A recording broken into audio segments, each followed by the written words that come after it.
तो जैसे मान लो for example based on dynamics of circular motion, मान लो मैंने यहाँ पे एक क्वेश्चन लिया जिसमें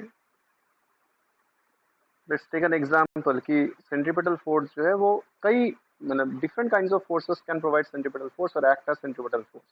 उसी का एग्जांपल मैं लास्ट डे लिया था स्ट्रिंग वाला केस। अभी देखो मान लो यहाँ पे एक क्वेश्चन हम लोग डिस्कस कर रहे हैं जो थोड़ा सा डिफरेंट है। इस क्वेश्चन में क्या है कि मेरे पास एक डिस्क है। डिस्क समझते हो? ठीक है। Disc means like a circular plate. ठीक है, तो ऐसा मेरे पास एक डिस्क है। जैसे फैन का जो से ब्लेड्स, फैन का जो बीच में जो होता है ना सर्कुलर डिस्क, वैसा एक डिस्क है हमारे पास। एंड इस डिस्क का जो नेचर है वो क्या है कि ये अपने एक्सिस पे it is rotating about its axis.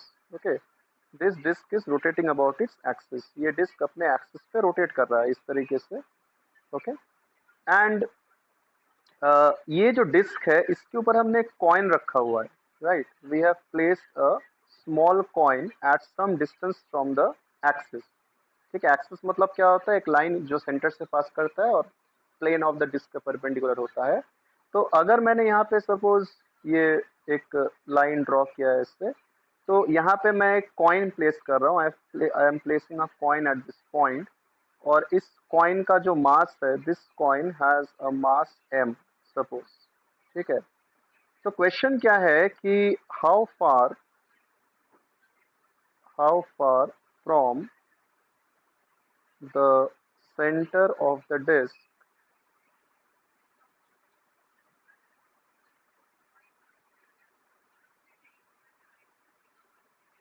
ठीक है, should the coin of mass m,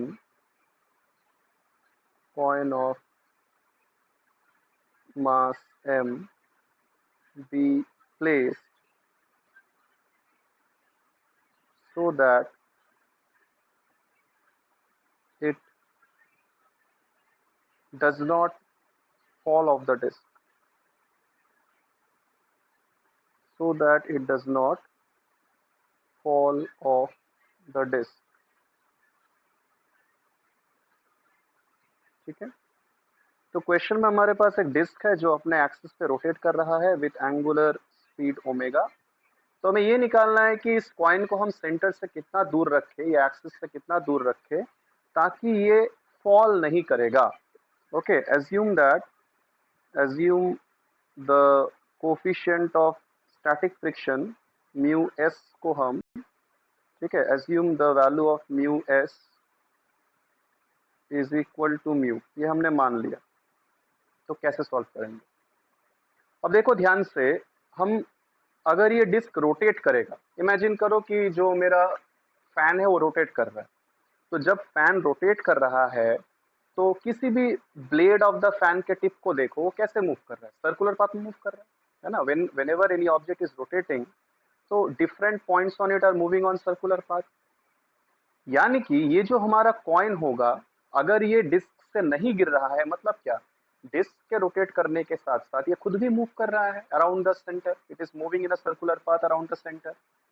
right, तो सिंपल हम क्या बोल सकते हैं कि अगर हमने यहाँ पे इस कॉइन का फ्री बॉडी डायग्राम ड्रॉ किया, if I draw the free body diagram of the coin, तो क्या क्या फोर्स काम करेगा? हमें पता है कि सबसे पहले mg काम करेगा। ठीक है, डाउनवर्ड डायरेक्शन में there will be some normal reaction n from the surface of the disc.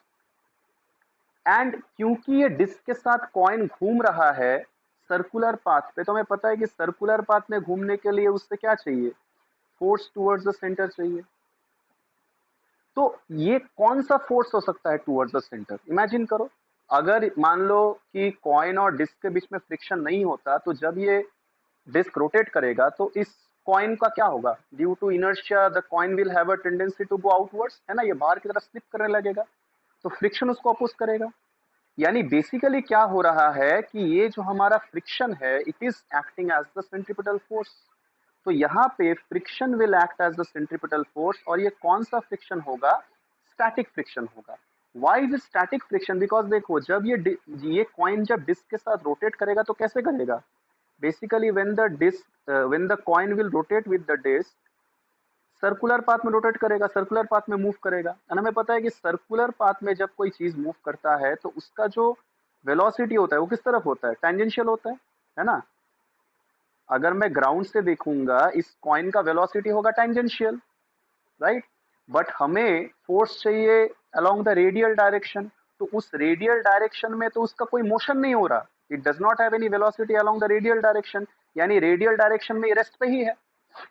So that is why the friction which is providing it the centripetal force is nothing but the force of static friction.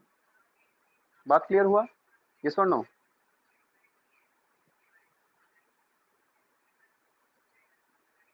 तो यानी हम बोल सकते okay तो यानी हम बोल सकते हैं कि जो हमारा स्टैटिक फ्रिक्शन होगा it should be equal to m omega square multiplied by r. What is r? Distance from the centre, है ना।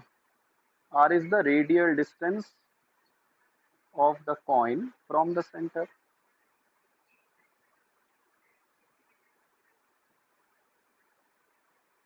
समझ में आ रहा है? तो इस क्वेश्चन में प्रीवियस जो हमने क्वेश्चन देखा था वहां पे टेंशन सेंट्रीपिटल फोर्स था, यहाँ पे स्टैटिक फ्रिक्शन सेंट्रीपिटल फोर्स है। ठीक है, तो अलग अलग क्वेश्चंस में अलग अलग फोर्स को हम सेंट्रीपिटल मान के चल सकते हैं, राइट। बट वी नो कि जो स्टैटिक फ्रिक्शन होता है it is less than equal to what, mu S multiplied by normal reaction, हमने पढ़ा है।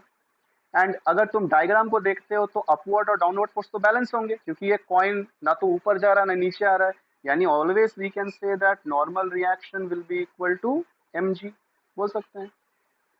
यानी कि वी कैन राइट कि हमारा जो m ओमेगा स्क्वायर r होगा it will be less than equal to mu S, यानी म्यू एस का वाले तो हमें म्यू दे रखा था क्वेश्चन में, इनटू mg। तो इसको अगर हम लोग सॉल्व करेंगे, अगर हम m कैंसिल कर देंगे तो r कितना आ जाएगा, less than equal to mu G divided by omega square, right. यानी अगर ये कॉइन सेंटर से mu ji by omega square distance तक है तभी वो रेस्ट पे रहेगा, अगर इससे ज्यादा दूर तुम लेके जाओगे तो वो गिर जाएगा, क्योंकि जितना तुम एक्सिस से सेंटर से दूर जाओगे उतना speed of motion of the point बढ़ता जाएगा। स्पीड बढ़ेगा तो उसको सेंट्रीपिटल फोर्स भी ज्यादा चाहिए होगा, तो जब तक फ्रिक्शन सेंट्रीपिटल फोर्स प्रोवाइड कर पाएगा तब तक वो रहेगा, अदरवाइज वो स्किड कर जाएगा, वो नीचे गिर जाएगा। Is that clear?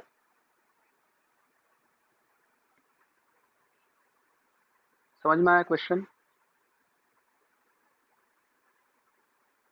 देखो क्वेश्चन क्या है कि हमारा एक डिस्क रोटेट कर रहा है, जैसे मान लो फैन रोटेट कर रहा है, तो फैन जब रोटेट करता है तो जो डिस्क होता है फैन का, गोल वाला जो डिस्क होता है, उसके सेंटर को तुम टच करो, वो तो रेस्ट पे रहता है। तुम जितना उससे दूर जाओगे देखोगे कि जितना हम उस एक्सिस से दूर जाएंगे स्पीड ऑफ द पॉइंट बढ़ता जाता है।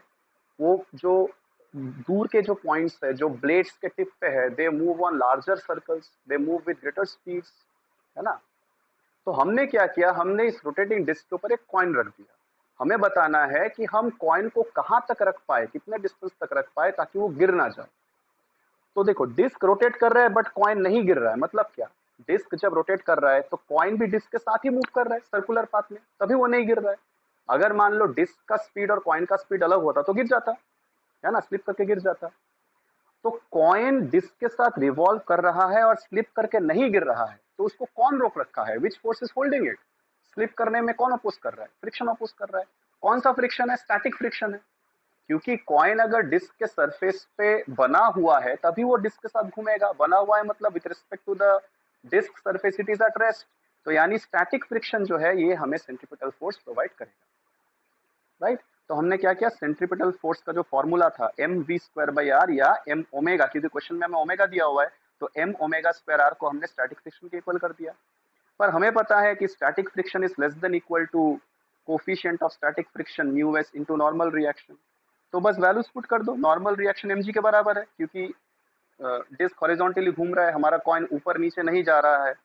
ठीक है, तो इसको हम लोग सॉल्व करेंगे तो we will get r is less than equal to mu ji by omega square, यानी maximum mu ji by omega square distance तक अगर कॉइन है सेंटर से या एक्सिस से तब तक वो रेस्ट पे रहेगा, इससे ज्यादा दूर उसको रखोगे तो गिर जाएगा। क्लियर हुआ? तो अगर ये कंसेप्ट क्लियर हुआ, ओके, अगर ये क्वेश्चन क्लियर हुआ, अगर ये कंसेप्ट क्लियर हुआ, तो इसी कंसेप्ट पे बेस्ड है जो हमारा नेक्स्ट टॉपिक है, जो मैं लास्ट डिस्कस कर रहा था, बता रहा था, that is motion of a car, motion of a car on a leveled circular turn, on a leveled circular turn. What is the meaning of leveled circular turn? leveled circular turn मतलब जो circular turn है, ठीक है, वो उसके जो दोनों edges है, सर्कल का जो टर्न होगा उसको दोनों एजेस सेम लेवल पे है, सेम हाइट पे है।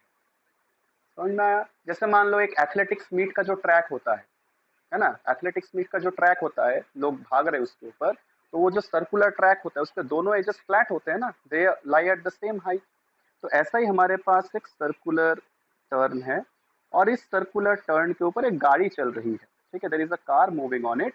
तो कार का अगर हम लोग टॉप व्यू देखें, when we see the car from the top, तो it is looking something like this, ठीक है। ये कार है जो सम स्पीड के साथ इस सर्कुलर ट्रैक पे, मान लो स्पीड v के साथ इस सर्कुलर ट्रैक पे मूव कर रहा है, ठीक है। So this is the, you can say, normal view of the car. And इसका जो average radius of the path है, that is r, from the centre the average radius of the path is r, ठीक है। तो अब हमें इसे analyse करना है, इसके मोशन को एनालाइज करना है। तो अगर मैं इस कार के मोशन को देखता हूं, अगर मैं इसको अपना सिस्टम मानता हूं, तो क्या क्या फोर्सेस काम करेंगे इस कार के ऊपर, यू नो। तो वर्टिकली डाउनवर्ड डायरेक्शन में हमारे पास mg होगा, right. mg will be acting in the vertically downward direction, ऊपर की तरफ, ठीक है, आउट मतलब अपवर्ड डायरेक्शन में हमारे पास नॉर्मल रिएक्शन होगा। देखो, हमें पता है कि whenever the car will try to take the turn, okay, you said by the property of inertia, क्या होगा कि जो व्हील्स है which are in contact with the ground, ठीक है, तो they will have a tendency to go away, है ना। ये होता है ना, हम लोग जब कोई टर्न लेते हैं तो क्या लगता है कि हम बाहर की तरफ गिर जा रहे हैं, लगता है। And friction will oppose it, so friction will keep the car moving on the track. ये कार सर्कुलर टर्न क्यों ले पा रहा है? Due to the force of friction. And ये कौन सा फ्रिक्शन है? स्टैटिक फ्रिक्शन है। फिर से क्यों?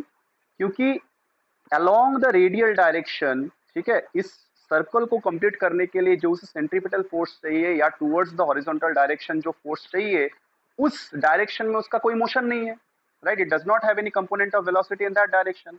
तो static friction is there which is acting towards the center of the path, just like the case of the disc and the coin। वैसा ही एक केस है और यही हमें सेंट्रीपिटल फोर्स प्रोवाइड कर रहा है।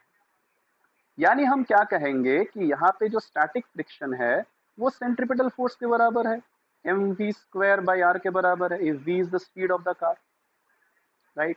but once again we know but once again we know कि जो स्टैटिक फ्रिक्शन होता है, इट इज लेस देन और equal to mu S, coefficient of static friction into normal reaction. And here you can see from the diagram that normal reaction is equal to mg, है ना, क्योंकि ये car हवा में ऊपर नहीं जा रहा, ना ही धस रहा है जमीन के अंदर, ठीक है। So if we put these values, we can write mv square upon r should be less than equal to mu s multiplied by mg। तो m अगर कैंसिल कर दोगे तो क्या मिलेगा? v square less than equal to mu s r g, or we can say that v is less than equal to root over of mu s r g। यानी अगर तुमसे पूछा जाए what is the maximum safe speed, what is the maximum safe speed with which, hello,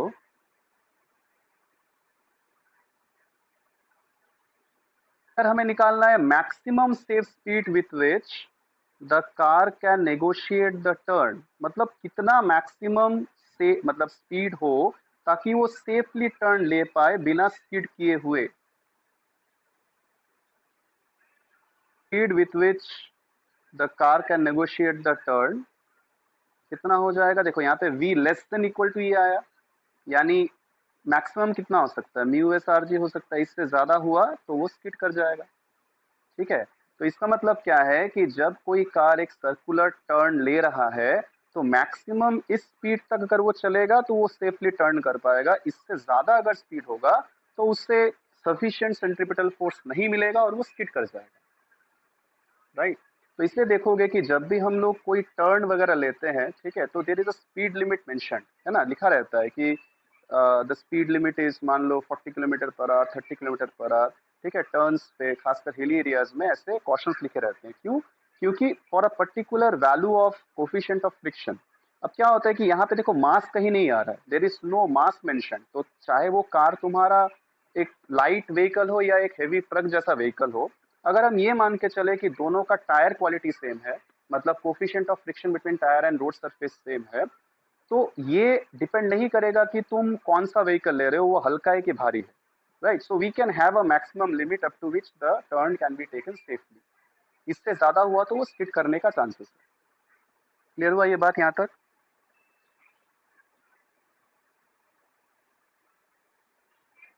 ठीक है। तो जैसे मान लो अगर हम एग्जाम्पल एक क्वेश्चन पे अगर हम लोग आते हैं, कैसे हम लोग सॉल्व करेंगे ऐसे क्वेश्चंस को, तो यहाँ पे देखो अगर बुक में ही मैं अगर देखूं, let us come to a question from the book itself, जो कि एग्जाम्पल में ही है क्वेश्चन। जैसे देखो यहाँ पे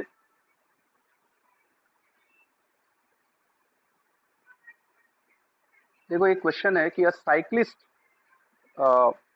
speeding at 18 kilometer per hour on a level road takes a sharp circular turn of radius 3 meter without reducing the speed। तो cyclist 18 kilometre per our पे चल रहा था और उसने एक सर्कुलर टर्न लिया 3 मीटर रेडियस का, स्पीड को फिक्स रखा।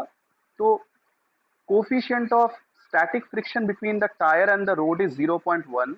Will the cyclist slip while taking the turn? क्या वो स्लिप करेगा या नहीं करेगा? तो कैसे पता करेंगे? तो अभी देखो, अभी हमने जो डिस्कस किया उससे हम लोग आंसर कर सकते हैं कि विल ही स्लिप और not.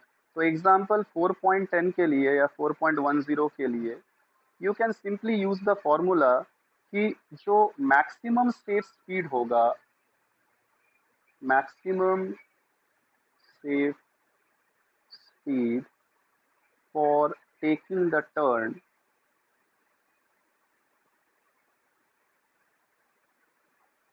Maximum safe speed for taking the turn का फॉर्मूला क्या है? Root over of mu s into r into g है। अकॉर्डिंग टू क्वेश्चन तुम देखो म्यू एस दिया रखा है हमें 0.1, राइट, एंड रेडियस है हमारे पास 3। ओके, जी का वैल्यू कितना लेंगे? तो जी का वैल्यू हम लोग सपोज 10 ही मान के चलते हैं फिलहाल, तो इतना मीटर पर सेकेंड, यानी हमारे पास कितना आ रहा है? Root over of 3 metre per second. Root 3 का वैल्यू हमें पता है कितना होता है, 1.732, है ना। तो अगर हम बोले कि ये 1.7 मीटर के आस पर सेकेंड के आसपास है, but what is the speed of the cyclist? But the given speed is कितना?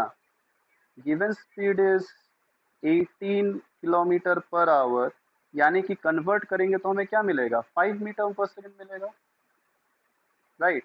यानी कि हमारा, इट मीन्स कि हमारा जो स्पीड है वो root over of mu s r g से ज्यादा है। तो therefore we can say that the cyclist will not be able to turn the take without slipping। ठीक है।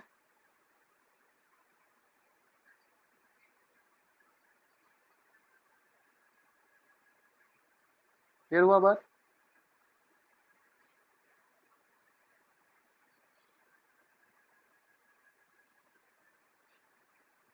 तो अगर मान लो इसी क्वेश्चन में अगर तुम्हें पूछा जाता कि suggest a way so that he can take the turn, suggest a way so that he can take the turn without sleeping, क्या सजेशन तुम दे सकते हो साइक्लिस्ट को कि वो टर्न ले सके? इसी टर्न को अगर उसे लेना है तो क्या करना पड़ेगा? तो obviously he has to reduce the speed, right, he has to reduce the speed, पहला ऑप्शन। या हो सकता है कि the coefficient of friction should be increase, मतलब वो अपना टायर क्वालिटी चेंज करे so that the coefficient of friction increases, ठीक है, सो दैट हमारा जो सेफ स्पीड है वो 5 मीटर पर सेकेंड से ज्यादा आए। या क्या हो सकता है कि if you wants to keep the same speed he has to increase the radius of the turn, उसे ज्यादा रेडियस का टर्न लेना पड़ेगा। Is that clear? So this is how we can make out कि वो स्लिप करेगा या नहीं करेगा। पर देखो इसमें जो फंडामेंटल प्रॉब्लम क्या है कि जब कोई कार, कोई साइक्लिस्ट, कोई बाइकर जब एक हॉरिजॉन्टल सर्कुलर टर्न या लेवल सर्कुलर टर्न ले रहा है, तो the centripetal force entirely depends on friction. ठीक है, नाउ सपोज किसी तरीके से ये कार, ये साइकिल बार बार रोड पे चल रहा है, तो क्या होगा, the tyres will wear out, घिस जाएगा धीरे धीरे, फ्रिक्शन कम हो जाएगा। या मान लो बारिश का टाइम है, पानी गिरा हुआ है रास्ते पे, या मान लो ऑयल स्पिल हो रखा है, तो in that case what will happen, the coefficient of friction will decrease. अगर कोफिशिएंट ऑफ फ्रिक्शन डिक्रीज हो गया तो स्टैटिक फ्रिक्शन डिक्रीज हो जाएगा, मतलब उससे प्रॉपर सेंट्रीपिटल फोर्स नहीं मिल पाएगा। तो अब मेरा मैक्सिमम सेफ स्पीड कम हो चुका है, मुझे तो पता नहीं, तो मैं उसी स्पीड से टर्न ले रहा हूँ, what will happen, I will skid, right. यानी if we just depend upon friction to get centripetal force while turning, तो प्रॉब्लम है। ठीक है, it is not very safe. तो हम ऐसा क्या कर सकते हैं सो दैट हम, अगर फ्रिक्शन नहीं भी हो, अगर हमारा टायर घिस जाता है, there is no friction at all, तब भी हम प्रॉपरली टर्न कर पाए, सेफली टर्न कर पाए। ये जो टेक्निक हमें करना होता है, the technique that we use here, this is called banking of roads. This is called banking of roads और banking of a curve road. तो what is the meaning of banking? Bank मतलब क्या होता है, घाट, है ना, जैसे रिवर बैंक, नदी का घाट होता है, एक तरफ ऊंचा एक तरफ नीचा। So what is banking of road? It is the process of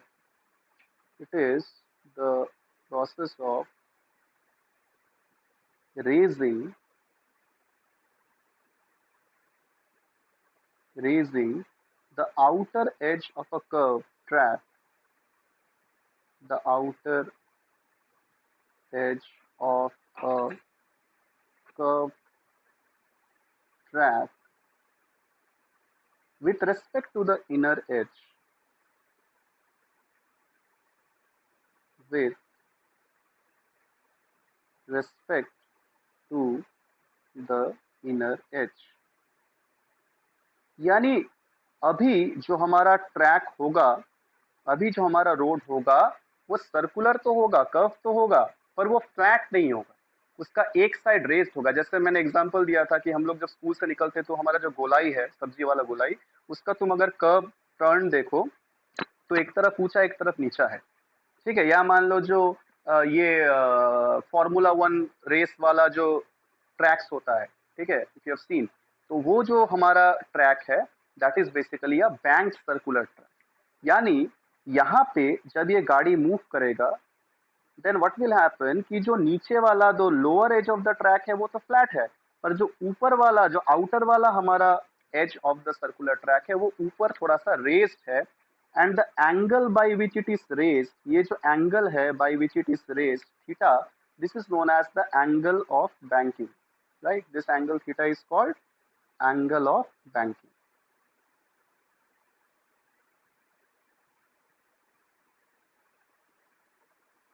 right.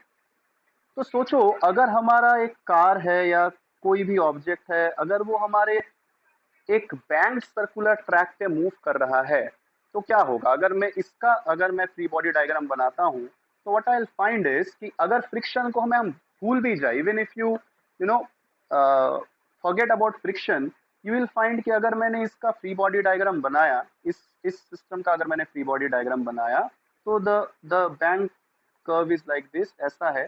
तो यहाँ पे क्या क्या फोर्स काम करेगा बताओ, हमने पहले भी डिस्कस किया हुआ है, what forces are acting on it. तो number one, we know that mg will be acting vertically downwards. यहाँ पे हमारा normal reaction perpendicular to the incline काम करेगा, this is our normal reaction. तो अगर मैंने इन फोर्सेस को रिजॉल्व किया along the vertical and along the horizontal direction, if you resolve these two forces, तो कितना कितना कंपोनेंट आएगा बताओ, can you see what are the components? मैंने देखो पहले भी बताया था कि अगर इंक्लाइन का हॉरिजॉन्टल के साथ एंगल थीटा है, तो नॉर्मल रिएक्शन का वर्टिकल के साथ भी एंगल कितना होगा, थीटा होगा। तो यू कैन सी कि अपवर्ड डायरेक्शन में हमारे पास कंपोनेंट आएगा n cos थीटा, जबकि हॉरिजॉन्टल डायरेक्शन में टुवर्ड्स द सेंटर हमारा कंपोनेंट कितना आएगा, ये कंपोनेंट कितना होगा, this component will be n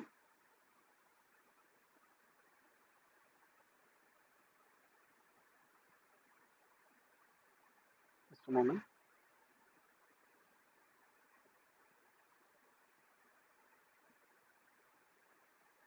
ठीक है, so this component will be n multiplied by sin theta.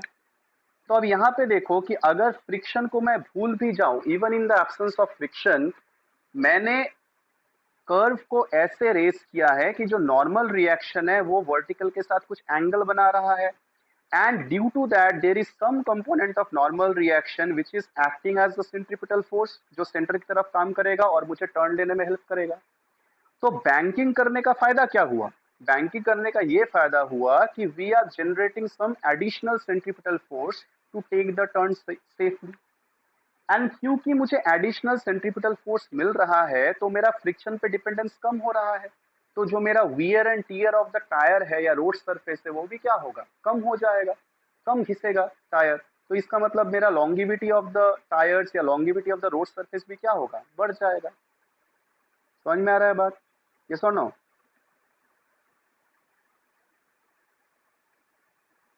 तो यानी कि what are the advantages of banking of tracks? What are the advantages of banking of tracks? Number one क्या है कि generates additional centripetal force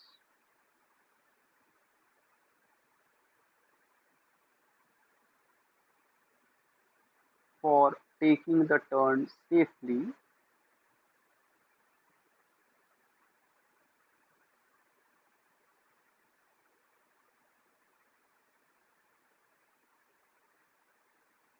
right.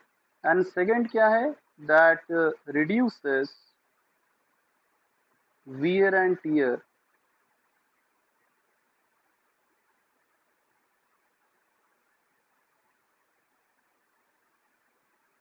of the tires of the car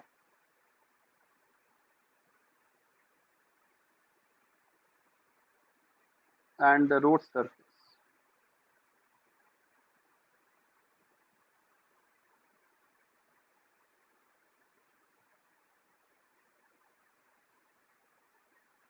ठीक है. अब सोचो अगर मैं किसी ऐसे स्पीड के साथ मूव करूं कि जो मेरा n sin थीटा है वो मुझे सेंट्रीपिटल फोर्स पूरा पूरी प्रोवाइड कर दे. मेरा स्पीड कुछ ऐसा है so that n sin theta itself can provide me the centripetal force. तब तो मुझे फ्रिक्शन चाहिए ही नहीं होगा. There is no requirement of friction, right? So if I ask or if I say that if say v represents the optimum speed, if v is the optimum speed with which the car should take the turn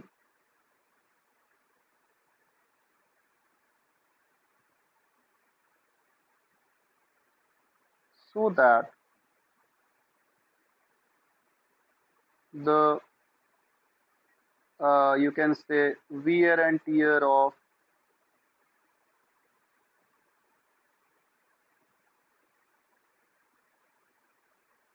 the tires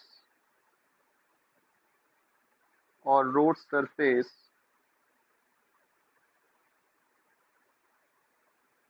is avoided or minimized. तो क्या कह सकते हैं हम कि जो हमारा n sin theta है वही हमारा टोटल सेंट्रीपिटल फोर्स का काम करेगा और हमें एक्स्ट्रा कुछ नहीं चाहिए होगा. तो n sin theta will B mv square by r. And अगर तुम डायग्राम में देखो तो ये कार ऊपर नीचे मतलब वर्टिकली ऊपर या वर्टिकली नीचे तो नहीं जा रहा, यानी जो ऊपर का फोर्स है n cos थीटा वो mg को बैलेंस कर देगा, राइट. तो if you just divide this two तो तुम्हें क्या मिलेगा? तुम्हें मिलेगा tan theta is equal to v square upon r g, यानी the value of v will be root over of r g tan theta. यानी अगर हम इस ऑप्टिमम स्पीड के साथ चलेंगे तो हमें बिना फ्रिक्शन के भी हम टर्न ले पाएंगे. तो जब भी ऐसा क्वेश्चन आए कि बैंकिंग ऑफ ट्रैक्स दिया हुआ है बट कोई कोफिशिएंट ऑफ फ्रिक्शन नहीं है और तुम्हें स्पीड निकालना है तो तुम इस फॉर्मूला का यूज करोगे। इसके अलावा कभी कभी क्वेश्चन आता है बेंडिंग ऑफ साइक्लिस्ट। देखोगे प्रैक्टिकल एक्सपीरियंस है, जो लोग साइकिल चलाते हैं, बाइक चलाते हैं, जब हम टर्न लेते हैं तो वी जनरली बेंड आवरसेल्व्स। या देखोगे जो बाइक रेस आता है, ठीक है, टीवी पे अगर देखा होगा, सो while taking the turn the biker they bend themselves from the vertical. तो ये बेंड होने से क्या होता है कि जो टायर ऑफ द व्हीकल है वो वर्टिकली ग्राउंड को हिट नहीं करता, एंगल पे करता है। तो नॉर्मल रिएक्शन भी एंगल पे बनता है and that generates a component of normal reaction towards the centre, जिससे वो इजीली टर्न ले सकता है। Is that clear? तो अगर वो सीधा टर्न लेने जाता तो उसे सेंट्रिपेटल फोर्स प्रॉपर नहीं मिल पाता, that is why the person is bending. अब प्रैक्टिकली जब कोई कार कोई ट्रक मूव करेगा तो ड्राइवर तो ट्रक या कार को बेंड कर नहीं सकता। That is why the road itself is designed in that it is banked in such a way so that we get the same effect. Is that clear? तो bending of cyclist, bending of biker के लिए भी same formula use होगा। Clear? Is this clear?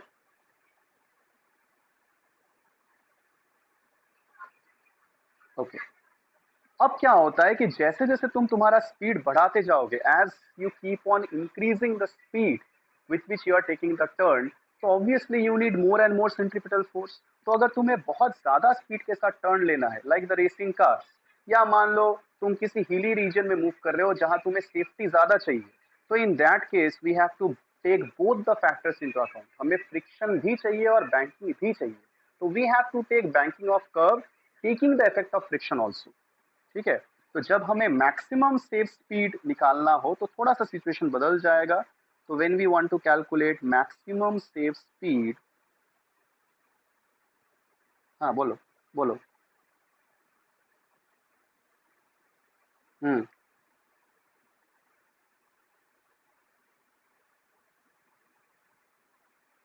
क्या क्या? to calculate maximum safe speed, to you can say take or negotiate a bank circular turn,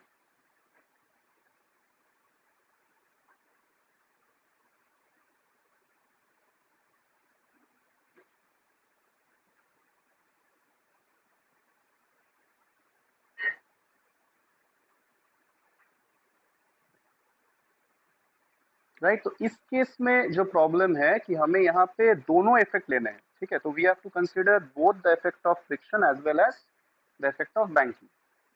तो यहाँ पे जैसा उसमें हम लोग देख रहे थे सेम टाइप का सिचुएशन है। तो वही जो टर्न है हमारा, यहाँ हमारा बैंक है,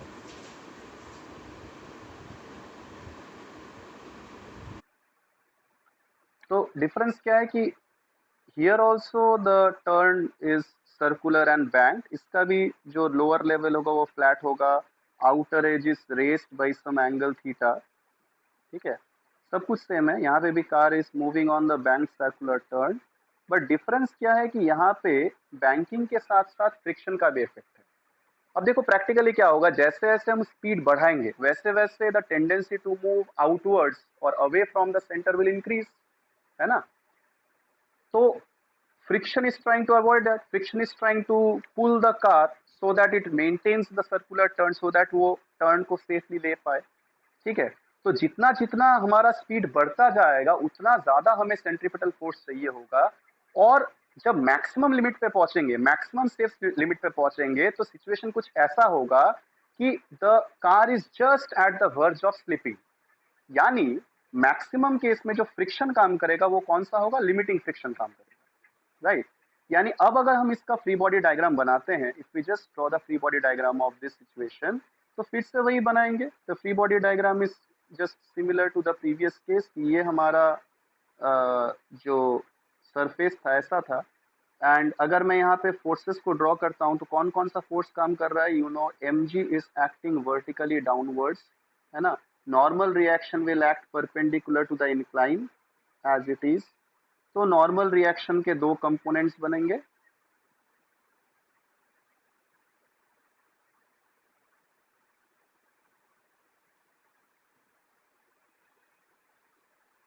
ओके? नॉर्मल रिएक्शन के दो कंपोनेंट्स बनेंगे। तो ये अगर थीटा है तो अभी मैंने बताया कि ये वाला भी थीटा होगा।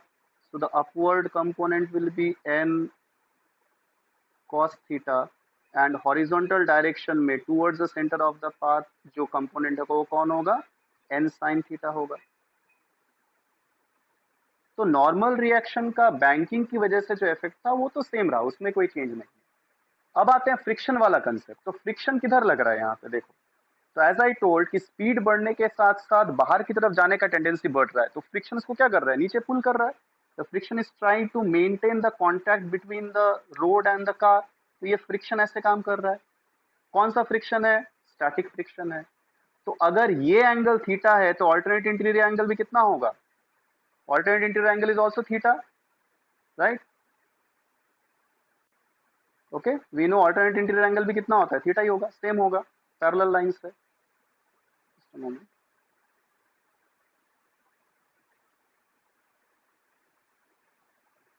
ओके, तो यानी कि इस तरफ जो कंपोनेंट ऑफ द फोर्स आएगा अलोंग द हॉरिजॉन्टल डायरेक्शन वो कितना आएगा, what will be this component of force, it will be f cos theta. And इस तरफ कौन सा कंपोनेंट आएगा नीचे की तरफ, it will be f sine theta. Yes और नो, मैं इसको बस एफ लिखता हूं जस्ट टू अवॉइड नी कंफ्यूजन। तो f sin theta will be acting along the vertical direction and f cos theta will be acting along the horizontal direction। Clear हुआ बात। तो टोटल सेंट्रीपिटल फोर्स कितना हो गया बताओ, what is the total centripetal force in this case, what is the total centripetal force in this case. Total centripetal force कितना मिल रहा है, सेंटर की तरफ दो फोर्स काम कर रहे हैं, एक है n sin थीटा, दूसरा है f cos थीटा। तो टोटल सेंट्रीपिटल फोर्स कितना हो गया n sin theta plus f cos theta. This will be equal to m p square upon r। And जो नेट अपवर्ड फोर्स है वो नेट डाउनवर्ड फोर्स को बैलेंस करेगा, यानी n cos theta will be equal to f sin theta plus mg।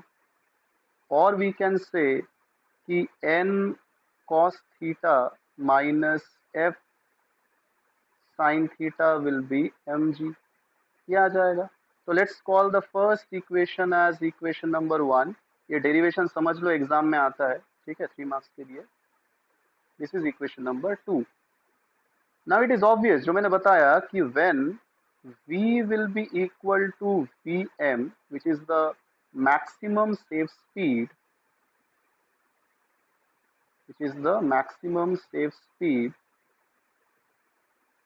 then obviously the friction will be limiting friction जो कितना होगा, mu s multiplied by normal reaction। तो if you put that in the first two equations, तो equation 1 से हमें क्या मिल जाएगा, from 1 we can write that n common निकाल लो, तो sin theta plus mu s cos theta equal to m into maximum safe speed का square divided by r। And from 2 हमें क्या मिलेगा, अगर n कॉमन निकाल लो तो cos theta minus mu s sine theta equal to mg। समझ में आया, क्योंकि जैसे जैसे स्पीड बढ़ेगा हमें फ्रिक्शन भी ज्यादा से ज्यादा चाहिए होगा, मतलब static friction is trying to act more and more to keep the car on track. और जब हम मैक्सिमम स्पीड पे पहुंचेंगे तो वो just at the verge of slipping होगा, तो वहां पे फोर्स लगेगा लिमिटिंग फ्रिक्शन वाला। तो हमने क्या किया, जब हमने v को मैक्सिमम लिया तो हमने f को म्यू एस n से रिप्लेस कर दिया और फिर n को कॉमन निकाल दिया। अब अगर हम इन दोनों इक्वेशंस को डिवाइड करेंगे तो क्या बचेगा sine theta plus mu s cos theta divided by cos theta minus mu s sine theta equal to v m square by r g. ठीक है, तो from this we can find out the formula for maximum safe speed कि v m कितना हो जाएगा, root over of r g multiplied by whole of this sin theta plus mu s cos theta by cos theta minus mu s sin theta। और अगर formula को याद करना हो तो थोड़ा सा हम मॉडिफाई करके लिखेंगे इसको कि just divide both numerator and denominator by cos theta. ठीक है, दोनों को cos थीटा से डिवाइड कर दो तो sin बाई cos क्या होता है, tan थीटा होता है, cos बाई cos 1 हो जाएगा। तो you will get the formula in this man, tan theta plus mu s by 1 minus mu S tan theta. अब देखो ये जो इक्वेशन निकला ये तीनों केस को एक साथ समराइज करता है। कैसे? If you take the case of normal curve track जहां पे बैंकिंग नहीं है, तो तुम एंगल थीटा को 0 पुट कर दो, फॉर्मूला क्या आ जाएगा, root over of mu s r g, जो पहला केस था। अगर तुम फ्रिक्शन का इफेक्ट निकाल दो तो तुम म्यू एस को 0 कर दो, फॉर्मूला क्या आएगा, root over of r g tan theta, जो सेकंड केस था। और जब दोनों रहेगा तो this will be the formula.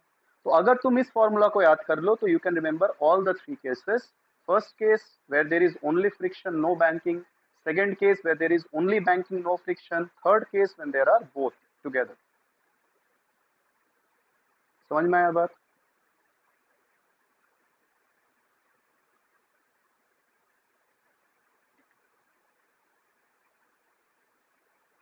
Is this clear to everyone?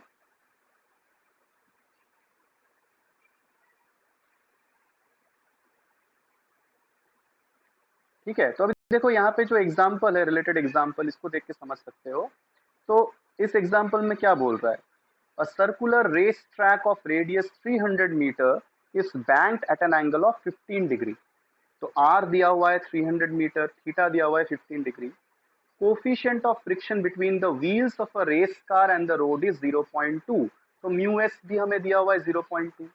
पहला केस क्या है, optimum speed to avoid wear and tear. तो ऑप्टिमम स्पीड वाला कौन सा होता है, जहां पे फ्रिक्शन नहीं होता, ओनली बैंकिंग होता है। तो फॉर्मूला क्या था, root over of r g tan theta, लगा दो, आ जाएगा आंसर। ठीक है, सेकेंड केस क्या है, सेकेंड केस हमारा पूछ रहा है कि maximum permissible speed to avoid slipping. तो मैक्सिमम परमिसिबल स्पीड कौन सा है, जो बड़ा वाला फॉर्मूला भी हमने डिस्कस किया कि root over of r g tan theta plus mu s by 1 minus mu s tan theta. तो इसमें सारे वैल्यूज तो दिए ही हुए हैं, if you just put that you will get the result. समझ में आ रहा है? तो क्वेश्चन को पढ़ के हमें समझना है कि कौन सा हमारा बिना फ्रिक्शन वाला है, खाली बैंकिंग है, कहाँ पे ओनली फ्रिक्शन है, बैंकिंग नहीं है, और कहाँ पे दोनों है। That we have to understand from the question. Is this clear?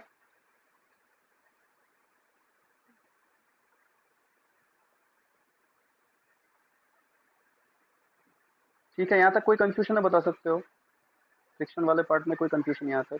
तो this was the last topic from the chapter. Just let me check question अगर हमें मिलता है इसका।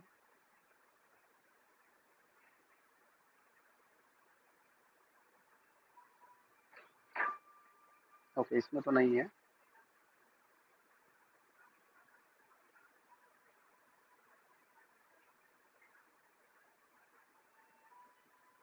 ओके, तो यहाँ तक कोई कंफ्यूजन है, किसी को बताओ।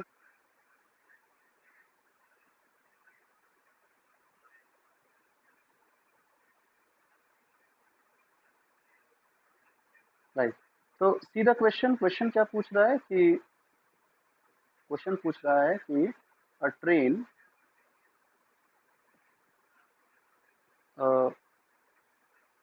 Train runs on an unbanked, unbanked मतलब लेवल जो होता है, बिना बैंकिंग वाला, circular track of radius 30 metre at 54 kilometre per hour. ठीक है, mass of the train is, mass of the train is 10 to the power 6 kg। तो पहला जो पार्ट है हमारा कि what provides the centripetal force, what provides the centripetal force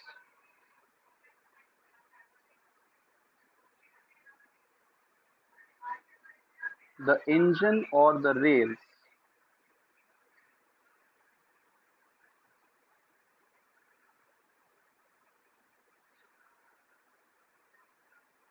right?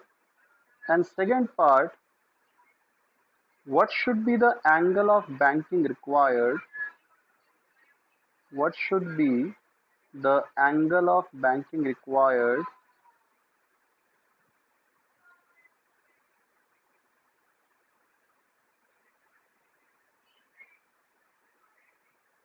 to avoid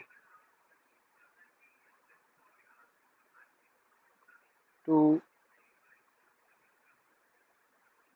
avoid wear and tear of the rails,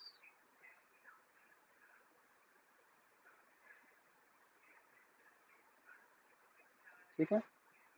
तो सबसे पहले बताओ first part of the question का आंसर क्या होगा?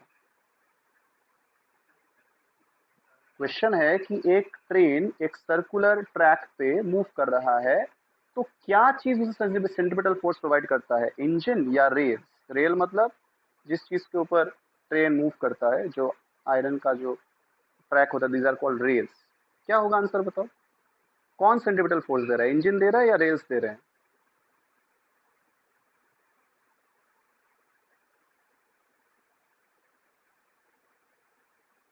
सर्कुलर रेल्स दे रहे हैं, क्यों, वाई? फर्स्ट पार्ट का आंसर है द रेल्स, वाई,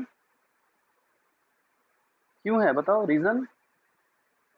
बिकॉज जब फ्लैट तक, हाँ स्टैटिक फ्रिक्शन होगा, हाँ राइट, स्टैटिक फ्रिक्शन। और स्टैटिक फ्रिक्शन कौन प्रोवाइड करता है? हम जब रास्ते पे चलते हैं तो हमें कौन आगे बढ़ने में मदद करता है? फ्रिक्शन करता है, friction exerted by the road surface on our feet. तो वैसे ही रेल्स का फ्रिक्शन फोर्स ट्रेन पे लगेगा, जो उसको मूव करने में मदद करेगा। तो answer will be the rails, because it is the force of friction provided by the rails on the train. Second case में हमें क्या निकालना है कि कितना एंगल ऑफ बैंगिंग चाहिए so that wear and tear damage हो, मतलब ना हो। तो वियर एंड टियर डैमेज ना हो मतलब ऑप्टिमम स्पीड वाला केस है। और ऑप्टिमम स्पीड वाले केस में हमने फॉर्मूला क्या पढ़ा? v equal to root over of r g tan theta, है ना? v equal to root over of r g tan theta. यानी सिंपल हम कह सकते हैं कि हमारा जो टैन थीटा होगा, it will be equal to v square upon r g, that's it. ठीक है, tan theta will be v square upon r g. तो क्वेश्चन में हमारा v कितना दिया हुआ है? 54 किलोमीटर पर आवर, है ना? क्वेश्चन में हमारा v दिया हुआ है 54 kilometre per hour, that means we can write 15 metre per second. And r कितना है? 30 मीटर। तो हम सिंपल लिख सकते हैं कि जो हमारा tan थीटा होगा, that will be equal to 15 का square divided by 30 into g, मान लो 10 ले लेते हैं हम लोग, ठीक है? तो that means we can write tan theta will be कितना? 15 का स्क्वायर मतलब 225 डिवाइडेड बाई 300, कितना आ जाएगा? सॉल्व करो, सॉल्व इट। ये आ गया तुम्हारा 9, है ना? 25 9 से 225 होता है ना? हाँ, और इससे करेंगे तो, इससे करेंगे तो कितना आएगा? 25 1 से 25 एंड 50 मतलब 2, 9/12 आ जाएगा, है ना? 9/12 मतलब हो जाएगा 3/4। एंड हमने पहले भी डिस्कस किया था tan थीटा 3/4 कब होता है? 37 डिग्री पे। तो we can say that the angle of banking required will be 37 degree, right? Clear है? तो this is how we have to understand the language of the question. And question के हिसाब से हमें पता करना पड़ेगा कि हमें कौन सा फॉर्मूला लगाना है, क्या वो ओनली सर्कुलर ट्रैक वाला है या बैंकिंग वाला है, या दोनों लगेगा, फ्रिक्शन भी बैंकिंग। ठीक है, इसके अलावा जो मैं बता रहा था कि ये जो डेरिवेशंस हमने अभी जो किए, इन डेरिवेशंस को प्रैक्टिस करना, क्योंकि ये एग्जाम में बहुत कॉमनली पूछा भी जाता है। ओके।